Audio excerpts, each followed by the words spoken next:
साल के बच्चों ने शेयर्स पिक किए और उनके मुकाबले में थे चार्टर्ड अकाउंटेंट्स, उन्होंने भी शेयर्स पिक किए। तो 10 साल के बच्चों ने ज्यादा बेटर स्टॉक्स पिक किए, ज्यादा पैसा कमाया। कैसे किया ये 10 साल के बच्चों ने, जानेंगे इस वीडियो। कहते हैं कि अगर बेस अच्छा हो तो बिल्डिंग अच्छी बनती है। तो आज मैं आ गया हूं ये वीडियो लेके और मैं आज करूंगा आपके स्टॉक मार्केट के बेस को स्ट्रॉन्ग, ताकि आप इतना पैसा कमा सकें कि आपकी खुद की बहुत सारी बिल्डिंग्स हो जाए। फिल्मों में देखा है कि शेयर बाजार से सब कुछ बर्बाद हो जाता है, लेकिन दोस्त हैं जो क्लेम करते हैं कि वो बहुत पैसा कमा रहे हैं। फिर भी आपके परिवार वाले हैं जो बोलते हैं इससे दूर रहो। ऊपर से स्कूल और कॉलेज में अगर आपने कॉमर्स की पढ़ाई की है तो भी शेयर बाजार के बारे में ठीक से समझाया ही नहीं गया। ऐसे में कंफ्यूजन होना, नर्वसनेस होना बहुत लाजमी है। लेकिन आज इस वीडियो के बाद आपके सारे कंफ्यूजन क्लियर और आपको पता चल जाएगा कि आपको कैसे और कहां निवेश करना है। सबसे पहले एक फन फैक्ट जान के आपका इंटरेस्ट जगा देते हैं। अगर आपने 40 साल पहले विप्रो में, पता है हो सकता है आप तब पैदा भी ना हुए हो, आपकी फैमिली में किसी ने अगर विप्रो के शेयर में 10,000 रुपए लगाए होते तो आज 40 साल बाद वो 700 करोड़ रुपए होते। मुझे पता है आपके मन में सवाल आएगा तब 10,000 किसके पास होते थे? 1,000 लगाए होते तो भी वो 70 करोड़ होते, 100 रुपए तो थे वो भी लगाए होते तो आज 7 करोड़ रुपए थे। तो ये पोटेंशियल है स्टॉक मार्केट का। अब इस एग्जांपल से ये मत सोचिएगा कि मैं बस हर कीमत पे चाहता हूं कि आप इस मार्केट में एंटर हो ही जाइए। डेफिनेटली मार्केट में रिस्क भी है। जिस तरह ऐसा फायदा होता है उसी तरह नुकसान भी होता है। बहुत सारे इनफैक्ट ऐसे स्टॉक्स भी हैं जिसमें आपने 700 करोड़ रुपए लगाए होते तो शायद वो आज 10,000 रुपए हो जाते। तो जितना ज्यादा फायदा ये मार्केट करा सकता है उतना ही नुकसान भी करा सकता है। लेकिन नुकसान आपका कम से कम हो, फायदा ज्यादा से ज्यादा हो, उसी के लिए तो मैं हूं ना। तो चलिए अब मैं आपको बता देता हूं कि कौन से वो क्वेश्चंस हैं जो कॉमनली बिगिनर्स को होते हैं, शायद आपको भी होंगे, और वो क्वेश्चंस को आज मैं कवर करने वाला हूं। तो पहले मैं आपको सारे क्वेश्चंस बता देता हूं, साथ ही इस वीडियो में मैं आपको टाइम स्टैम्प्स भी दे दूंगा ताकि जो सवाल आपको पसंद आए आप डायरेक्टली उतने मिनट उतने सेकंड पे पहुंच के उस सवाल का आंसर देख सकें। पहला टॉपिक जो हम डिस्कस करेंगे वो है क्या शेयर बाजार रिस्की है, अगर है तो कितना रिस्की है। दूसरा हम जानेंगे कि आपको इससे कितना रिटर्न मिल सकता है, क्या उम्मीदें आपको रखनी चाहिए इस बाजार से। तीसरा टॉपिक हम जानेंगे कि इस बाजार में शुरू करने के लिए आपको कितने पैसों की जरूरत है, क्योंकि आप बिगिनर हैं, हो सकता है स्टूडेंट हो, तो क्या आप अपनी पॉकेट मनी से भी शुरू कर सकते हैं। चौथा प्रोसेस, क्या निवेश करना आसान है, डिफिकल्ट है, डीमैट और ट्रेडिंग अकाउंट क्या होता है, बेसिकली शुरू कैसे करना है। पांचवा हम जानेंगे कि आखिर इस बाजार का नाम इतना खराब क्यों है, घर वाले, फिल्मों में लोग इससे डराते क्यों हैं, क्या है वो कारण, क्या सच में ये बाजार खतरनाक है, क्या आपको दूर रहना चाहिए। सिक्स्थ हम जानेंगे, और ये बहुत कॉमन सवाल है, कि आप कॉमर्स बैकग्राउंड के नहीं है, आप शायद इंजीनियरिंग या आर्ट्स बैकग्राउंड से हैं, तो भी क्या आप इस बाजार में निवेश कर सकते हैं। सेवेंथ, आखिर ये बाजार चलता कैसे है, शेयर्स का दाम ऊपर या नीचे होता क्यों है, किस बेसिस पे आपको शेयर्स को सिलेक्ट करना है।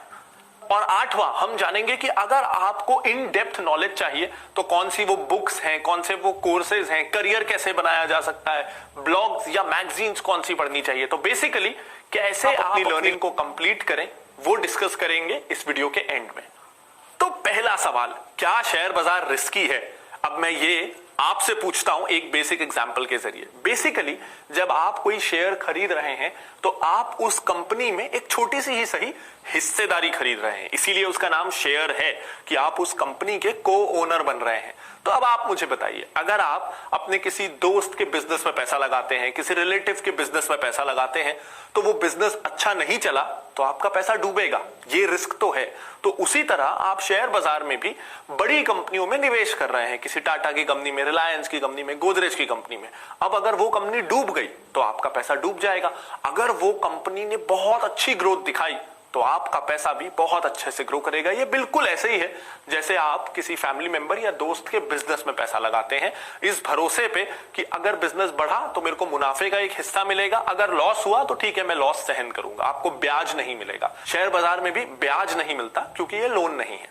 तो बहुत सारी ऐसी कंपनियां हैं जो डूबती रहती हैं, बिल्कुल उसमें लॉस होता है। लेकिन आयशर मोटर्स देख लीजिए, पिछले 7-8 सालों में उन्होंने बुलेट बाइक्स की सेल कई गुना बढ़ा दी और इसीलिए कई गुना शेयर्स भी ग्रो कर गए, यानी 1 रुपए आपका 10 गुना 20 गुना बढ़ गया। ऐसे बहुत सारे शेयर्स हैं, मैंने आपको विप्रो का एग्जांपल दिया, टीवीएस ऐसा एक एग्जांपल है जो पिछले 10 सालों में 10 गुना बढ़ा है, एमआरएफ ऐसा एक एग्जांपल है। बहुत सारे ऐसे शेयर्स हैं जो 5-6 साल में आपको 10 गुना रिटर्न दे देते हैं।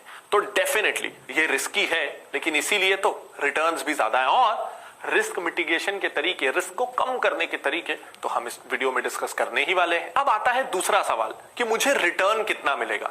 और फिर से एग्जांपल वही है, अगर आप किसी दोस्त के बिजनेस में पैसा लगाते हैं तो क्या पता आपने अगर 100 रुपए लगाए तो अगले साल आपको 10% का मुनाफा हो, कि 20% का मुनाफा हो, कि 30% का मुनाफा हो। ये बहुत ज्यादा डिफर करता है और इसका कोई फिक्स्ड क्राइटेरिया नहीं हो सकता। इसीलिए कई शेयर्स इस बाजार में ऐसे होते हैं जो कई साल तक 1 रुपए नहीं बढ़ते, उल्टा गिरते हैं, और कई ऐसे हैं जो 1 साल में ही 4-5 गुना बढ़ जाते हैं। लेकिन ये तो एक शेयर की बात है, और जब आप निवेश करेंगे तो केवल 1 या 2 शेयर्स में नहीं, आप एक पोर्टफोलियो ऑफ स्टॉक्स यानी कम से कम 8-10 कंपनियों में निवेश करेंगे। क्योंकि अगर कोई 1 या 2 कंपनी बुरी भी हो जाए, डूब भी जाए, तो भी आपका ओवरऑल सारा पैसा ना डूब जाए। इसीलिए शेयर बाजार में हम कम से कम 8-10 कंपनियों में निवेश करते हैं। तो जब एक बास्केट ऑफ स्टॉक्स होता है तो आप ये उम्मीद कर सकते हैं कि अगर आपने ढंग से निवेश किया है तो 18 से 20% का रिटर्न भारत जैसी हाई ग्रोथ इकोनॉमी में इन द लॉन्ग रन, यानी कम से कम 5 साल अगर आप इन्वेस्टेड हैं और अगर आप अच्छे स्टॉक्स पिक कर रहे हैं तो 18 से 20% के आसपास का रिटर्न आपको बिल्कुल मिल सकता है। यानी ये एफडी से, आजकल जो एफडी की दर चल रही है उससे 3 गुना ज्यादा है, और गोल्ड या रियल एस्टेट से लगभग दुगना है। इनफैक्ट दुनिया में कई सारे ऐसे सक्सेसफुल इन्वेस्टर्स हैं जो भारत से भी लो ग्रोथ इकोनॉमीज में, जहां बाजार और कंपनियां धीरे धीरे ग्रो कर रही थी, वहां भी उन्होंने ऐसे स्टॉक्स पिक कर लिए कि उनको कई सालों तक 30% के आसपास का रिटर्न मिला।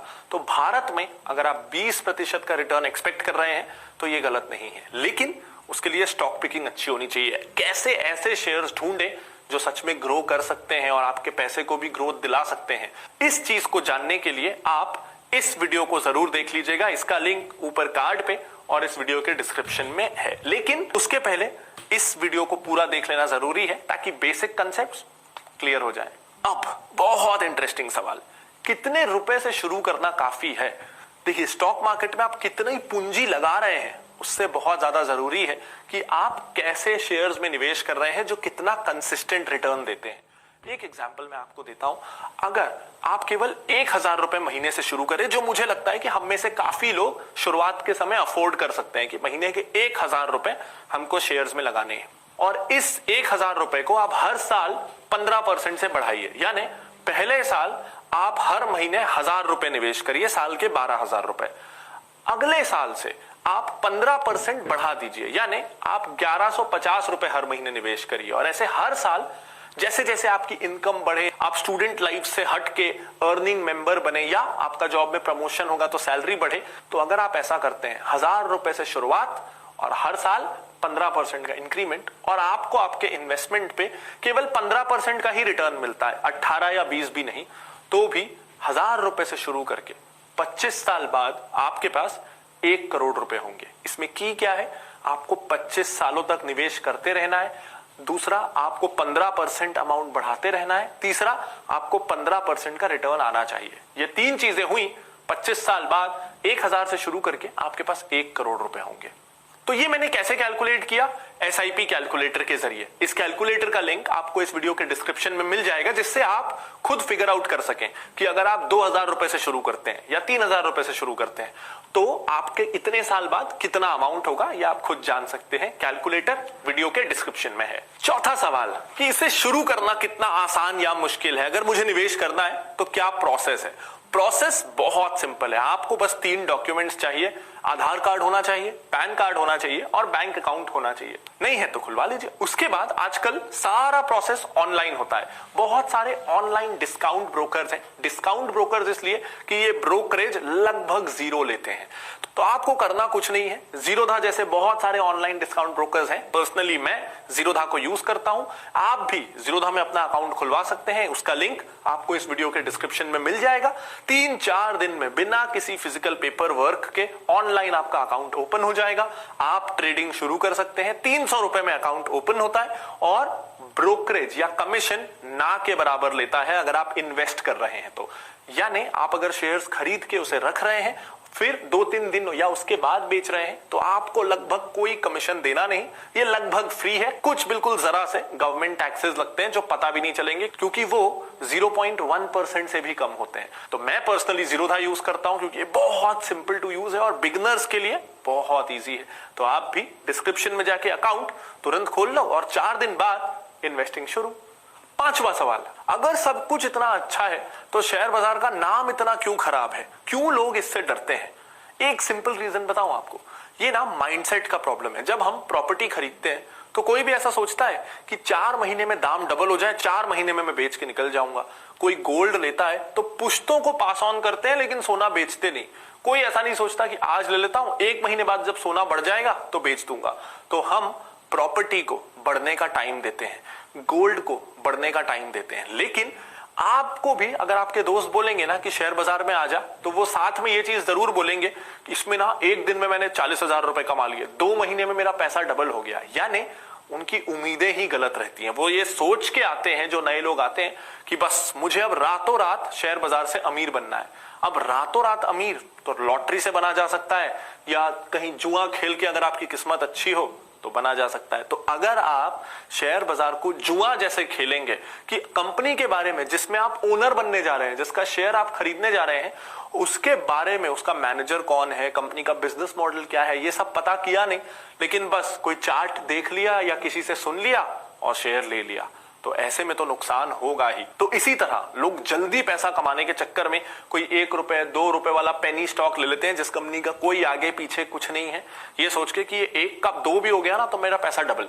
लेकिन वो 1 का 2 होता ही नहीं क्योंकि वो कंपनी उस लायक ही नहीं। तो सबसे जरूरी है कि जब आप इस बाजार में आ रहे हैं ना, तो ये बिल्कुल मत सोचिए कि आपको रातों रात ये बाजार अमीर बना देगा। जैसा मैंने कहा, 18 से 20% का रिटर्न ही आपको एक्सपेक्ट करना चाहिए। उससे ज्यादा मिला तो बोनस है। यानी 18 से 20% अगर आपको रिटर्न मिलेगा ना, तो हर 4 साल में आपका पैसा डबल होगा। जो बैंक के एफडी से अगर हम कंपेयर करें तो बैंक एफडीज में आजकल 11-12 सालों में पैसा डबल हो रहा है आज के इंटरेस्ट रेट के हिसाब से। तो उससे 3 गुना बेटर रिटर्न्स आपको ये मार्केट ऑफर कर सकता है, जो काफी है। इससे ज्यादा लालच करना नहीं प्लीज। अब आपने पढ़ी है इंजीनियरिंग या आपने पढ़ लिया आर्ट्स, कॉमर्स आपने पढ़ा ही नहीं, तो भी क्या आप शेयर बाजार में निवेश कर सकते हैं? गुड न्यूज दूं, कर सकते हैं। कौन सा आपका स्ट्रीम है, कौन सा एजुकेशन बैकग्राउंड है, वो ज्यादा मैटर नहीं करता। इनफैक्ट मैं आपको 2 एग्जांपल्स देता हूं। जैसा मैंने वीडियो के शुरू में भी बताया था कि एक बार यूएस में एक सर्वे हुआ जिसमें कुछ 10 साल के 5th क्लास के बच्चों को शेयर्स पिक करके एक बास्केट बनाने के लिए बोला गया 8-10 शेयर्स का, और साथ ही उसी समय चार्टर्ड अकाउंटेंट्स को भी बोला गया कि आप भी 8-10 शेयर्स का एक बास्केट बनाओ। अब चार्टर्ड अकाउंटेंट, फाइनेंस में सबसे पढ़े लिखे लोग, और कहां 10 साल के बच्चे। लेकिन 5 साल बाद जब देखा गया कि किसके शेयर्स ने ज्यादा रिटर्न दिया है, तो बच्चों ने चार्टर्ड अकाउंटेंट्स को आउट परफॉर्म किया था। अब बच्चों ने क्या इंजीनियरिंग, क्या कॉमर्स और क्या आर्ट्स, 5th तक की मैथ्स, हिंदी, इंग्लिश और साइंस पढ़ा था, उतना तो आपने भी पढ़ा है। तो आप भी चार्टर्ड अकाउंटेंट से मुकाबला करने के लिए बिल्कुल तैयार हैं। अब ऐसा वो क्यों कर पाए, समझिएगा इस बात को। बच्चे थे, कौन सी कंपनियां चुनी होंगी उन्होंने?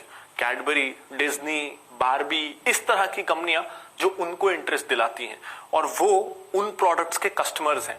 तो किसी प्रोडक्ट को कस्टमर से अच्छा कौन जानेगा? तो क्योंकि बच्चों ने उस कंपनी के प्रोडक्ट्स खुद यूज किए थे, उन्हीं कंपनियों को पिक किया, यानी वो कंपनी अपने कस्टमर्स को सेटिस्फाई कर रही थी, तो वो कंपनी ने अच्छा करना ही था। ज्यादातर चांसेस यही होती हैं, इसीलिए उन बच्चों ने आउट परफॉर्म किया। वहीं चार्टर्ड अकाउंटेंट्स ने लंबी लंबी बैलेंस शीट्स पढ़ी, पता नहीं क्या क्या फाइनेंशियल कॉम्प्लिकेटेड कैलकुलेशंस की, लेकिन ग्राउंड रियलिटी नहीं देखी। अगर आप इंजीनियर हैं तो रियल एस्टेट, इलेक्ट्रिकल मशीन्स, इस तरह के प्रोडक्ट्स बनाने वाली कंपनियां चुनिए। तो वो कंपनियां चुनिए जिनको आप जज कर सकते हैं, and you will do pretty well. एक और एग्जांपल, इन जनरल ये माना गया है कि फीमेल डॉक्टर्स जो हैं वो सबसे अच्छी इन्वेस्टर्स होती हैं। क्यों? डॉक्टर्स हैं, उनको तो फाइनेंस की नॉलेज नहीं है, लेकिन वो इसलिए कि वो अपनी लाइफ्स में बहुत बिजी रहती हैं, प्रोफेशनल लाइफ, पर्सनल लाइफ, घर आके भी काम और इस तरह के काम में। तो उनको बहुत ज्यादा नंबर क्रंचिंग का, बहुत ज्यादा कॉम्प्लिकेटेड फाइनेंशियल एनालिसिस करने का टाइम नहीं मिलता। वो जनरल नॉलेज से कि मुझे क्या प्रोडक्ट पसंद है, और दूसरा क्योंकि टाइम नहीं है तो इन्वेस्ट करके भूल जाती है। कुछ भी इन्वेस्ट किया 5-10 साल तक चेक ही नहीं किया, जिसके कारण ट्रांजैक्शन कॉस्ट कम होती है, और कंपाउंडिंग जो मैंने उस एसआईपी कैलकुलेटर में आपको बताया वो अपना पूरा असर दिखा पाती है। तो अगर आपको कॉमर्स नहीं भी आता, कोई प्रॉब्लम नहीं है, स्टॉक मार्केट में आपका स्वागत है। और अब मैं इस वीडियो के दो सबसे इंटरेस्टिंग पार्ट्स डिस्कस करने वाला हूं कि शेयर का दाम ऊपर या नीचे रोज क्यों होता है और कैसे प्रिडिक्ट किया जाए कि कब दाम बढ़ेगा, कब गिरेगा और क्यों कंपनियां शेयर बाजार में लिस्ट होती हैं। और दूसरा, मैं आपको बताने वाला हूं मेरी फेवरेट बुक्स, मेरी फेवरेट वेबसाइट्स इन्वेस्टिंग सीखने के लिए, मैंने कैसे इन्वेस्टिंग सीखी और अगर आपको इसमें करियर बनाना है तो आप कैसे बना सकते हैं। लेकिन ये दो टॉपिक्स डिस्कस करने के पहले एक लाइक इस वीडियो पे बनता है। और अरे, आपने अभी तक इस चैनल को सब्सक्राइब नहीं किया है तो दबा दीजिए सब्सक्राइब बटन को और बेल आइकन को, ताकि आपकी नॉलेज यहीं खत्म ना हो, अगले वीडियोस भी आप तक मिलते रहें और आप हर हफ्ते और ज्यादा इन्वेस्टिंग सीखते रहें। तो चलिए अब जानते हैं कि ये शेयर बाजार का आखिर कंसेप्ट क्या है और क्यों प्राइसेस ऊपर नीचे होते हैं। तो देखिए, अगर आपको कोई बिजनेस शुरू करना है तो आपको अगर थोड़े बहुत पैसे चाहिए तो घर वाले दे देंगे, रिलेटिव्स दे देंगे, फ्रेंड्स दे देंगे। अगर थोड़े और पैसे चाहिए तो बैंक दे देगा। लेकिन आपको चाहिए 20,000 करोड़। अब ना तो वो बैंक देगा, ना आपके फ्रेंड्स या रिलेटिव्स देंगे, अनलेस ऑफ कोर्स आप अंबानी के खानदान से हो। लेकिन हम में से ज्यादातर लोग तो है नहीं। तो ऐसे में आपको इतना सारा पैसा कौन देगा? आपको ये पैसा देगा पब्लिक, जनता। यानी आप लोगों को अपना बिजनेस मॉडल समझाओ कि मेरा ये प्लान है, मैं ऐसा ऐसा करने वाला हूं, ये फैक्ट्री डालने वाला हूं, मैं कार बनाऊंगा, लग्जरी कार, बिजली से चलने वाली, पानी से चलने वाली, लेकिन मुझे पैसों की जरूरत है। अब जिन लोगों को आप पे भरोसा है वो आपको पैसे दे देंगे, बदले में आप उनको अपनी कंपनी में हिस्सेदारी दोगे, क्योंकि उन्होंने पैसा लगाया है तो आप अपनी कंपनी में हिस्सेदारी दोगे। उस हिस्सेदारी को बोलेंगे शेयर्स। आपने पैसा लिया और लोगों को, जिन्होंने आपको पैसा दिया, उनको शेयर्स दे दिए। अब ये तो हुआ कि कंपनी ने आपसे पैसा लिया और आपको शेयर्स दे दिया। अब ऐसा भी तो हो सकता है कि आपको ये शेयर आज मिला, अब 2 दिन बाद आपको पैसों की जरूरत आ गई और अब आपको वो शेयर बेचना है। तो कंपनी तो आपसे शेयर वापस खरीदेगी नहीं, क्योंकि उसे तो पैसों की जरूरत थी और वो पैसा लेके उसने कार का कारखाना लगाना चालू कर दिया, तो उसके पास आपको देने के लिए पैसे नहीं है। तो ऐसे में एक बाजार होना चाहिए जहां आप उस कंपनी का शेयर किसी और को बेच सके, और इसी बाजार को हम कहते हैं शेयर बाजार, जहां आप 4000 से ज्यादा कंपनियों का शेयर जब चाहे ले सकते हैं, जब चाहे दे सकते हैं। अगर आपको लगता है कि कोलगेट अच्छा करने वाली है, उसके टूथब्रश, टूथपेस्ट आजकल ज्यादा बिक रहे हैं, तो आप कभी भी किसी और से उसके शेयर्स ले सकते हैं शेयर बाजार के जरिए। और अगर किसी को लगता है कि कोलगेट बुरा करने वाली है, पतंजलि ज्यादा कंपटीशन दे रही है, तो वो शेयर्स बेच सकता है। तो क्योंकि करोड़ों लोग शेयर बाजार में हर रोज कोई ना कोई शेयर खरीदते हैं, बेचते हैं, इसीलिए आपको हमेशा कोई ना कोई बायर या कोई ना कोई सेलर आपके शेयर्स के लिए ज्यादातर ऐसा होता है कि मिल ही जाता है। और यही इंपॉर्टेंस है शेयर बाजार की। सोचिए जरा, आप चाहें तो रतन टाटा के बिजनेस में हिस्सेदार बन जाए एक क्लिक में शेयर्स खरीद के। आप चाहें तो आदि गोदरेज के गोदरेज एम्पायर के शेयर्स खरीद ले। आप चाहें तो जियो के हिस्सेदार बन जाए एक क्लिक में शेयर खरीद के। चाहे तो एक ही शेयर खरीदे 1500 रुपए में, आप थोड़े से ही सही जियो के हिस्सेदार तो बन गए और आप गर्व से बोल सकते हैं कि जियो मेरा है। क्या पूरा क्लियर हो गया या थोड़ा बहुत डाउट है? हो सकता है काफी सारे डाउट्स हो, या हो सकता है आप और बहुत सारा सीखना चाहते हो, तो चिंता की कोई बात नहीं है। इस 20 वीडियोस की सीरीज को देख लीजिए, जहां मैंने स्टेप बाय स्टेप सिखाया है कि प्राइसेस ऊपर नीचे कैसे होते हैं, क्या देख के आपको शेयर में निवेश करना है, कैसे किसी शेयर पे ये ध्यान रखना है कि आप फ्रॉड कोई कंपनी में डिटेक्ट कर लें, किसी शेयर को महंगा ना खरीदे। बहुत सारी चीजें जो आपको एक अच्छा इन्वेस्टर बनाने के लिए जरूरी है, वो मैंने इन 20 वीडियोस की सीरीज में डाली हुई है। तो इत्मीनान से देखिएगा, ऊपर इस कार्ड पे या वीडियो के डिस्क्रिप्शन में क्लिक करके ये वीडियोस की सीरीज आपको बिल्कुल फ्री मिल जाएगी। और अगर आप मेरी तरह शेयर बाजार में इतने ज्यादा इंटरेस्टेड हैं कि आप इसमें करियर बनाना चाहते हैं, तो फिनोलॉजी का BSc institute certified course on value investing आपके लिए बिल्कुल सही रहेगा।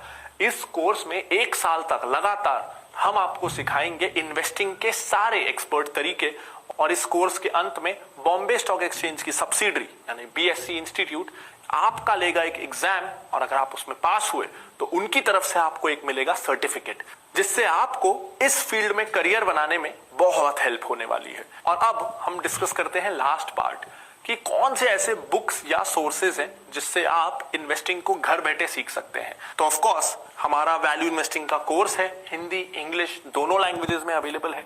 इसके अलावा बहुत सारी बुक्स भी हैं।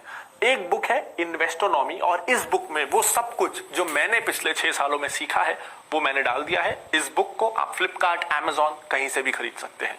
इसके अलावा मेरी फेवरेट बुक्स कौन सी हैं? रिच डैड पुअर डैड, बिल्कुल शुरुआत करने के लिए बहुत अच्छी किताब है। इसके बाद है learn to earn by Peter Lynch, stock market के बेसिक्स। इस किताब से अच्छा और कोई नहीं समझा सकता।